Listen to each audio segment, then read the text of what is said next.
कीजिए। बहुत बहुत धन्यवाद। श्री रोहित जी बोरा।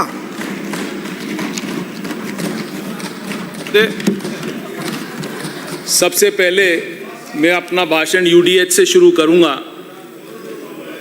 जयपुर में जेडीए ने 3000 गांव अपने कब्जे में लिए, उसमें 17 जोन से आपने 26 जोन करने की मंशा रखी। मंत्री महोदय, आपके पास स्टाफ नहीं है, इंफ्रास्ट्रक्चर नहीं है, आपने सामुदायिक भवनों में ऑफिस खोलने की बात करी, हाई कोर्ट ने उसको रद्द कर दिया। मेरे ख्याल से आप इस पर वापस सोचिए, क्योंकि जिन पंचायतों और म्युनिसिपैलिटीज को आपने लिया है, हमको तो यही समझ में नहीं आया इतना बड़ा एरिया करने से फायदा क्या हुआ। जिन पंचायतों और म्युनिसिपैलिटीज को आपने अपने नीचे लिया है, उनकी रेवेन्यू का हाल क्या होगा। उनको डिवैल्यूएशन ही नहीं होगा 16th फाइनेंस कमीशन का, आप पैसा कहां से देंगे। आपके जेडीए का हाल तो यह है कि जब हमारे टाइम में जो जेडीए की रेवेन्यू थी नियमन और उसकी स्थानांतरण की, वो आपने जीरो कर दी। आज की डेट में 13% रेवेन्यू है as compare to our revenue. आप कैसे मैनेज करोगे। लोग बाग डर रहे हैं जेडीए में आने के लिए, क्योंकि पता है जेडीए में जाते ही विकास ठप हो जाएगा।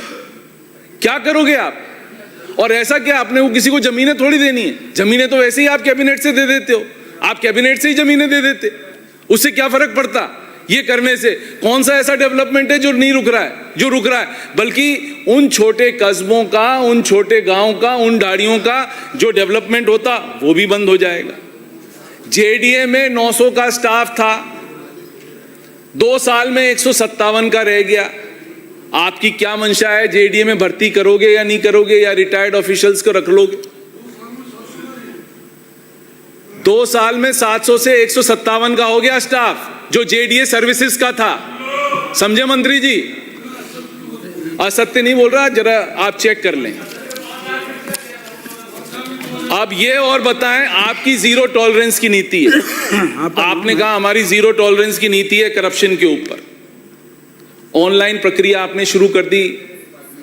आपने कहा हम ऑनलाइन प्रक्रिया से ही आपको पट्टे वितरित करेंगे। एक पट्टा निकालने में मंत्री महोदय, यदि आप डिटेल में जाओगे ना, एक पट्टा निकालने में एक आदमी के एक जोड़ी जूते घिस जाते हैं। उसको 10 बार तो ई मित्र के पास जाना पड़ता है, बिना जूते घिसे उसको पट्टा नहीं मिलता। पट्टा नहीं मिलने से वो बेचारा दर दर की ठोकरें खाता है। और फिर आपको पता है जब पट्टा नहीं मिलता तो आदमी क्या करता है, ये आपको जग जाहिर है जो हो रहा है। तो मेरे हिसाब से आप ये करो, मैं ये नहीं कह रहा, बट इसका सरलीकरण करा दो, कि जिससे सरलीकरण हो जाए। एक ही बार में आपको जो डॉक्यूमेंट्स लेने वो ऑनलाइन करा लो, आप वो ऑनलाइन करा लो, उसका सरलीकरण करा दो। कोई मैं आपको ये आपकी उससे आपको ये नहीं कह रहा कि भाई ये अच्छा नहीं, अच्छा है प्रोसेस, बट इसका सरलीकरण कर दीजिए। एक और है, जयपुर की ज्वलन समस्या है। पृथ्वीराज नगर था जयपुर के अंदर, उसमें 40 साल पुरानी है। इस पे झगड़ा चला सरकार का, और डिफरेंट सरकार आई, डिफरेंट सरकारों में झगड़ा चला। एक बार भैरव सिंह जी के टाइम पृथ्वीराज नगर में बड़ा आंदोलन हुआ। उसमें कई सोसाइटी वालों ने हाई टेंशन लाइन के नीचे 60 फीट रोडें छोड़ दी। पहले सोसाइटी को कहा 60 फीट रोडें छोड़ दो। अब आपने नया ऑर्डर निकाल दिया कि 105 और 120 फीट सड़कें छोड़ दो। तो कोई भी जो आपको करना है, मेरा मतलब इतना है, जो आपको करना है, जो डिसीजन लेना है, वो एक डिसीजन तो हो। ये तो पता पड़े कि क्या किस तरीके से ये होगा और किस तरह से नहीं होगा। लोगों को पता ही नहीं है, सब जगह कंफ्यूजन ही कंफ्यूजन फैला पड़ा है। तो मैं चाहता हूं आपसे कि भाई इन चीजों को आप एक बार क्लैरिफाई कर दो अपने भाषण में कि भाई हम ये चीज करना चाहते हैं।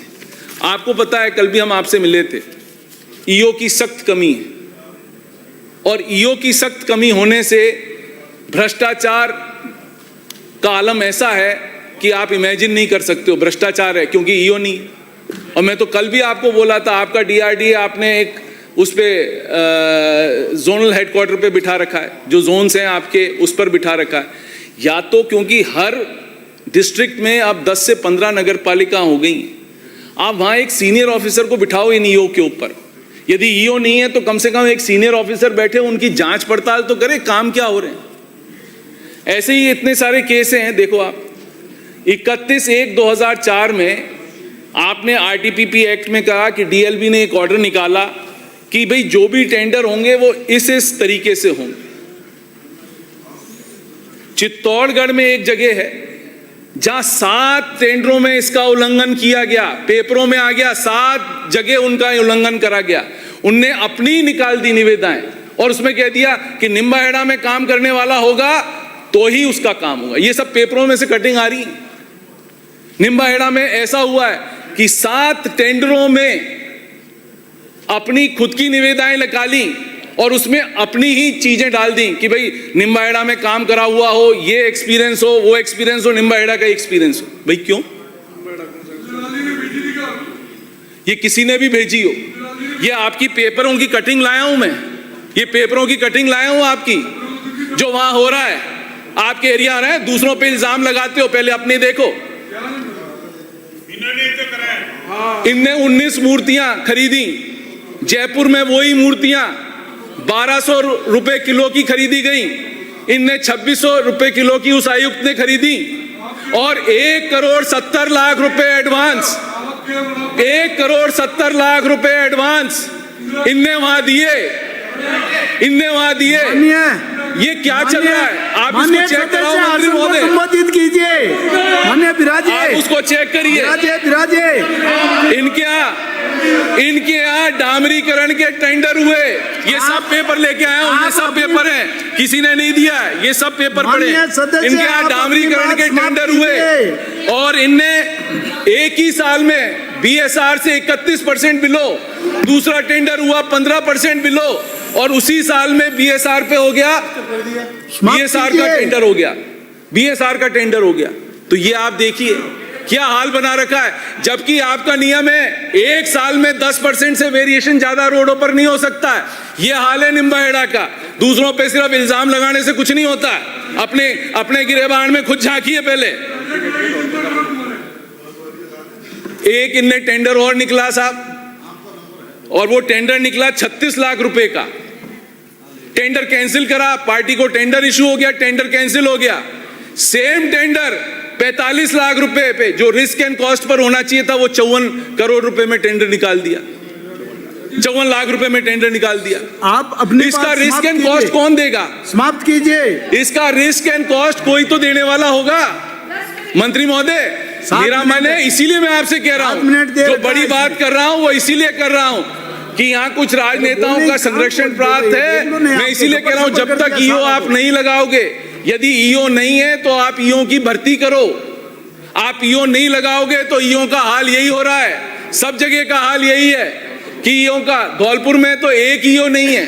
धौलपुर में फायर ब्रिगेड के जो ड्राइवर्स हैं वो बाबू बने बैठे हैं, तो क्या होगा? और वो भी भूमि शाखा के, तो उनका क्या होगा?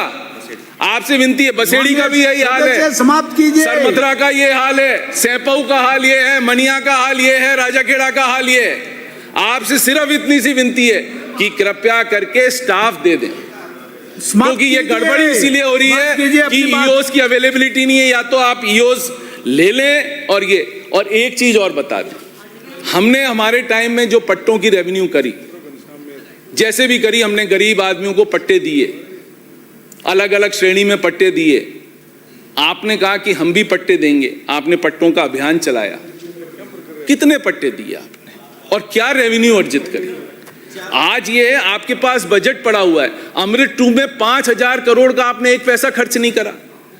आपने इको सेंसिटिव सिटीज बनाने की बात करी, आपने उसमें कहा 900 करोड़ का आपका बजट था, एक पैसा आपने खर्च नहीं करा। कर दीजिए। इसी तरह से आपने जो ये अपने गरीब आदमियों को 50-50 हजार रुपए देते हैं, टोटल इस साल आपने 35 करोड़ रुपए उसमें दिए, जो पिछले सालों में वो करीब 150 करोड़ था, 100 करोड़ था। दीप्ति किरण, इसी तरह से RTDIF में जो टोटल बजट था 1400